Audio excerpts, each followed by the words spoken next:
Let me begin with a question.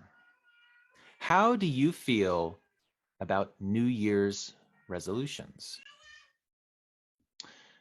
I'm going to read a question out and I'll put it in the chat as well. It's kind of a multiple choice, so choose which response fits you best. A, I don't make New Year's resolutions anymore because I never managed to keep them. I can never make time for myself. B, January 1st is just an arbitrary date, and it's not efficient to wait to do something that I could start now. C, I'm good at keeping New Year's resolutions, even ones that no one knows about but me. Or D, I'd rather do what I want when I feel like it. I hate to bind myself in any way. Well, what if I told you that understanding your answer to this question will help you live a more fulfilled, connected life? And further, that understanding others' answers to this question will allow you to improve your relationships with everyone around you. I believe Gretchen Rubin's framework, the 4 tendencies, can help us all do just that. So it'll be interesting to see as your answers come in, which one you all resonate with.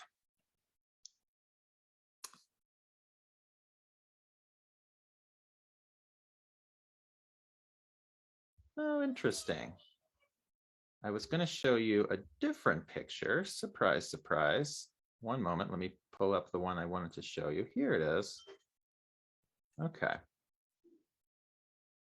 It really wants you to do the other one. Maybe not. So I'm looking today at these 4 tendencies from Gretchen Rubin. There it is. Now, answering one question that I gave you is not a perfect determination of your tendency. So as you learn about them today, you can reflect on which one you might fit in. And as a reminder, your tendency is not a personality type. It simply describes the way we respond to inner expectations and outer expectations. So when you encounter outer or inner expectations, do you tend to meet them with little effort, or do you tend to resist them? There's no good or bad, no right or wrong. No one tendency is better than the other, but let's examine your answer. It's most likely that if you answered A, you are an obliger, B, a questioner, C, an upholder, or D, a rebel. So what does all this mean, and how does it help bring healing to our relationship to ourselves and our relationship to each other? Now remember, pardon me. Okay, and our relationship to each other. So the tendencies help us, I believe, to better honor ourselves and others. And I believe that this honoring can bring so much more joy into our lives. Resisting expectations can cause problems, but meeting expectations can cause problems too. It's when we find a way to honor our tendency and thus ourselves that joy can emerge. And to help us understand what the tendencies are and how they might bring joy and honoring, let's turn to one of my favorite new musicals, the Disney film Encanto. Mirabel Madrigal and her magical family star in this story set in Colombia. And while there's much love in the family, there are also a lot of expectations. So let's take a look here. Oh, here we are. Here's the Madrigal family tree. Now, for the sake of our time today, we're just going to focus on the right side of this tree. At the head of the family is Mirabel's abuela, or grandmother. She is the matriarch, and I would describe her tendency as upholder. Upholders have little trouble and, in fact, enjoy meeting expectations they set for themselves and those the world asks of them. They tend to be rule followers, and they can get locked into routines. Upholders can be highly disciplined and successful, but they can also lack empathy for others who struggle to meet the same standards they easily master. Now, going down to the bottom of this tree, on that right side, Mirabel's sisters, Luisa and Isabel. They're in the kind of purpley dress and the navy blue skirt. Now they act out in the manner of obligers. And obligers is actually the most common tendency. And while they readily meet outer expectations, obligers naturally resist inner expectations. They often find it hard to make time for themselves or to do something they want to do without outer accountability. Now, when other people are asking or expecting something, obligers rise to the challenge. And as we learn, these two sisters are actually quite unhappy with the roles in the family that they are expected to play. They try their best to fulfill what their abuela expects and bury their true desires. Now, Mirabel Madrigal, that third sister on the end, has the questioner tendency. Questioners resist outer expectations, following solely inner ones. They will not do something just because it's the rule. The questioners need to know why. I suspect the percentage of questioners in Unitarian Universalism is higher than the general population. Now, once questioners have the information and the justifications they need to meet an expectation, they make it an inner expectation and they meet it. Whether it's a law about the speed limit or an interest in a meditation practice, questioners will resist until they are convinced. So Mirabel notices that everything is not well within the family Madrigal. Of course, it started when, as a younger child, she did not receive her magical gift like every other family member had done. As she gets older, she begins to do what no one else has done: ask questions, even to question whether her abuela Alma is leading the family fairly. And she asks about Bruno, her uncle who disappeared and is now not spoken of in the family. Perhaps you've heard the song. It's Mirabel's questioning that sets her sisters on a path of self-discovery and realization. Now, I know we don't talk about him, but I just have to mention Bruno. He's an example of the rebel. Rebels resist both outer and inner expectations. If someone makes a request of a rebel, their natural inclination is to refuse. Even if a rebel wants to do something, as soon as it becomes an expectation of someone else, they won't do it. Bruno loves his family, and he knows that sharing his visions of the future is making people uncomfortable and even afraid. He wants to serve his family well, but he absolutely must be authentic. When he realizes that his latest future vision will cause his family great pain, he decides to disappear. He just disappears. And that way he has freed himself from all expectations. Now, the magical house that the family Madrigal has lived in for generations is cracking. And Mirabel is the first to notice. And for a moment, it seems as if her effort to seek the truth will actually bring healing and prevent the house from falling apart. But alas, Abuela Alma is set in her ways and resists the change. She sees Mirabel as the cause of the discord rather than as an agent of healing. And so, in the midst of a heated argument, the entire house collapses. And this is a perfect example of what Gretchen Rubin calls Obliger Rebellion. This is an aspect of the Obliger tendency that serves as a release valve or a panic button when constant effort to please others has gone too far. If you recognize yourself or another obliger in your life, you think back, has there ever been a moment when this generally easygoing or happy to please and reliable person has suddenly exploded with a big, loud no? I am an obliger. I have to say, when I first read about this, I recognized myself. This is both uncomfortable and validating.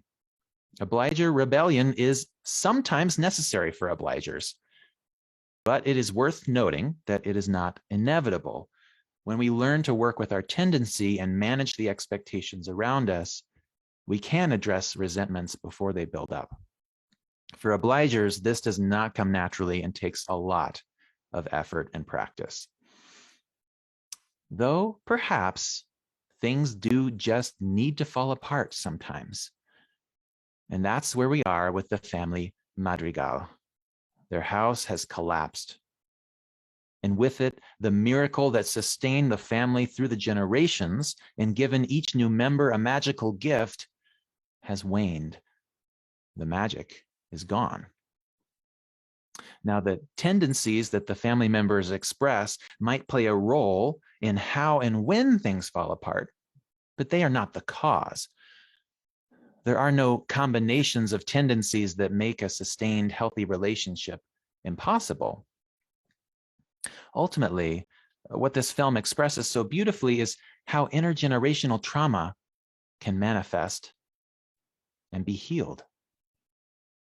Abuela Alma, having had to flee her home from violence with triplet infants in her arms, witnessed the death of her loving husband as he protected her and the babies. It was her heartbreak and grief that brought the miracle into existence. And it was her persistent fear of losing everything a second time that caused her to be so controlling and demanding of her family. In the words of somatics teacher and therapist Resmaa Menakem, over months or years, unhealed trauma can become part of someone's personality. As it is passed on and compounded through other bodies, it often becomes the family norm. If it gets transmitted and compounded through multiple families and generations, it can turn into culture, end quote.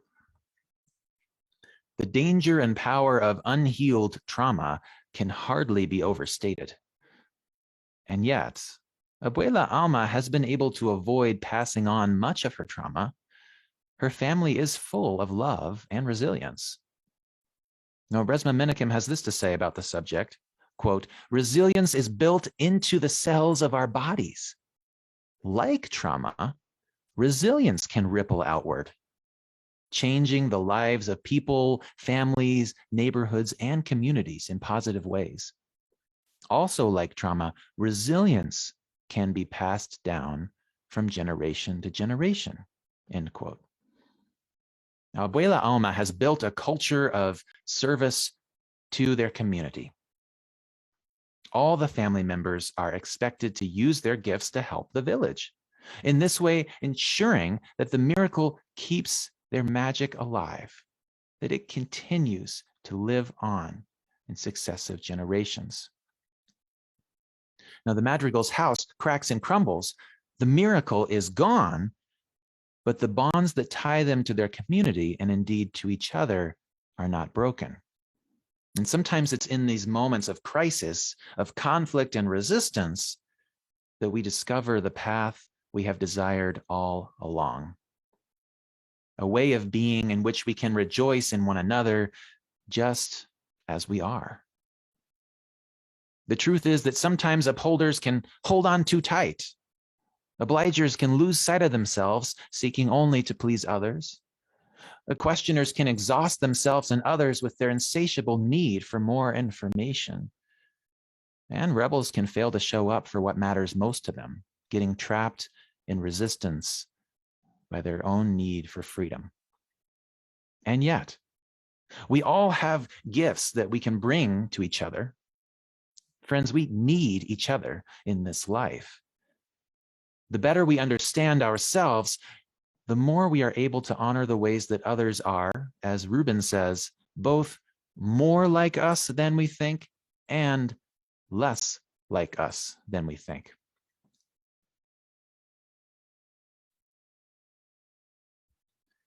All right, so now let me pull up the other slide that I wanted to show you before. Let's see here. Da, da, da. All right. So as you can see from these examples, each tendency has great gifts and challenges. You can take a look here and just notice on the left, there's some real gifts, or on the top, depending on the circle. And then there's some challenges that come with that particular tendency, right? And imagine the ways that we can support one another in our differences. So this is when something incredible happens. Abuela, Alma, and Mirabel are able to see the gifts and accept the flaws in one another.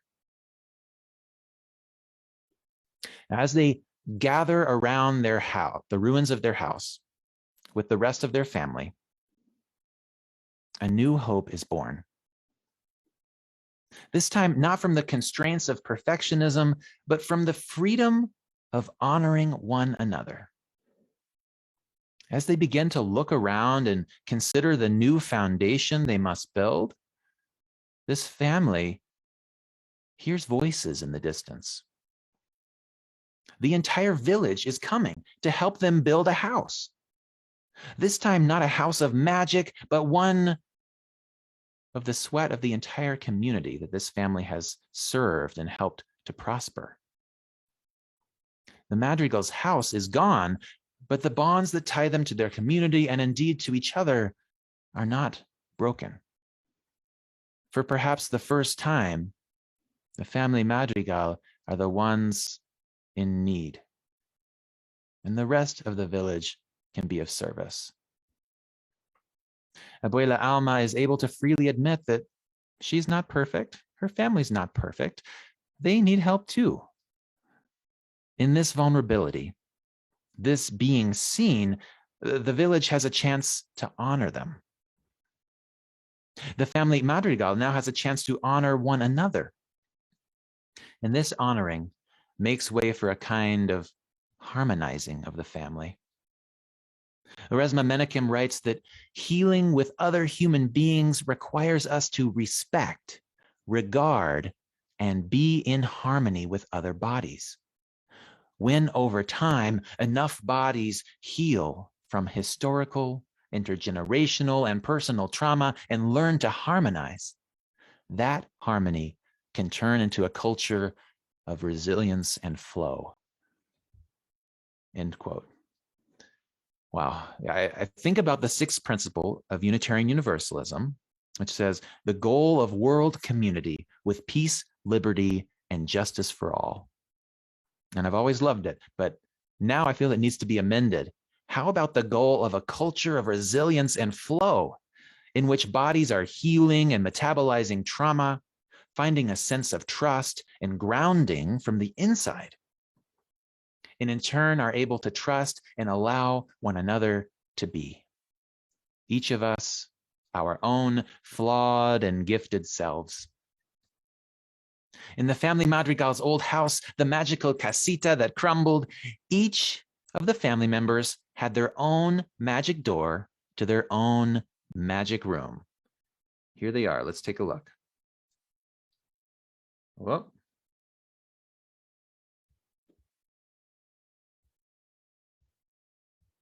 Let's try this one more time. All right. There we are. So everyone has their own magic door to their own magic room. Everyone except Mirabel, that is, who had not received a gift. So outside their newly completed house, not magical, but built with love, they stand expectantly, ready to add the final touch. Mirabel is given a doorknob to place on the front door. Now, as she walks between her family members who sing words of honoring to her, she's invited to fully see and appreciate herself. She remembers the last time she approached a door in a ceremony. That time it was supposed to confer her a magical gift. And she was left crestfallen and without magic. But this time, she approaches the door of their new home and puts the doorknob in place. And then something quite unexpected happens. I think it fits Resma's description of harmonizing bodies into a culture of resilience remarkably well. As the doorknob clicks into place, the magic returns, sweeping not only over the house, but the whole village. And in place of individual magical doors, there is one magical family door that leaves no one out. Let's take a look here. Here they are, together in their similarities, differences, and love for one another. Now, the film ends in celebration, with the whole village invited to take part. And this, my friends, is what we are moving towards. Not a happily ever after, but moments of seeing and celebrating that are born of coming through hard things.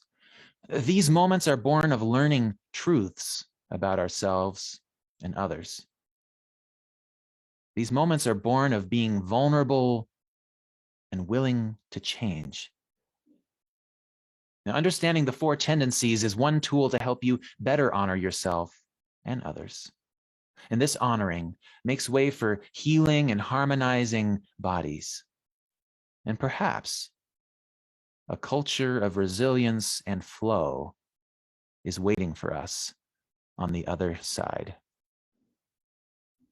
Amen, and blessed be.